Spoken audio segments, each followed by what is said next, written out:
पुण्यातील दिवाणी न्यायालयानं अभिनेता अक्षय कुमार, अरशद वारसी यांना 28 ऑगस्टला हजर राहण्याचे आदेश दिलेत।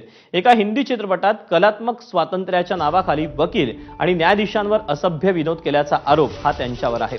या चित्रपटाच्या प्रदर्शनावर बंदी घालण्याच्या मागणीसाठी पुण्यातील 2 वकिलांनी दिवाणी न्यायालयात याचिका दाखल केली।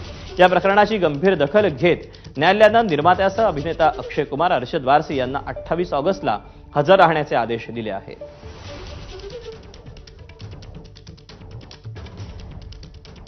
जॉली एलएलबी चित्रपट आपल्यातल्या सगळ्यांनीच पाहिला आहे। पार्ट 1, पार्ट 2 आणि आता जॉली एलएलबी 3 येतोय।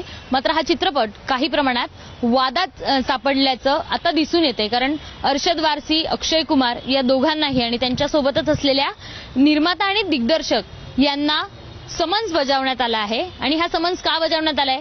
यात वकील जो पेशा आहे, वकिली पेशाचा अपमान आहे, त्याचा अवमान केला आहे आणि त्यामुळे या दोघांनाही आणि दिग्दर्शकाला समन्स बजावण्यात आले आहे। आणि पुण्यातल्या 2 वकिलांनी त्यांच्याबाबत पिटिशन दाखल केली होती आणि त्याला दाद देत आता या दोघांना समन्स बजावण्यात आलाय।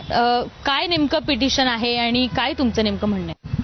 सदरील पिटिशन ही अशा प्रकारे आहे की वकील आणि जजेस यांच्यावर जी व्यंगात्मक टीका करण्यात आलेली आहे ती खूप खालच्या थराला करण्यात आलेली आहे।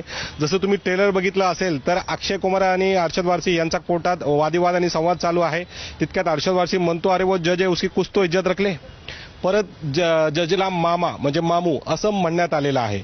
याशिवाय अजून बऱ्याच व्यंगात्मक गोष्टी केल्या गेलेल्या आहेत। जसं आता एक गाणं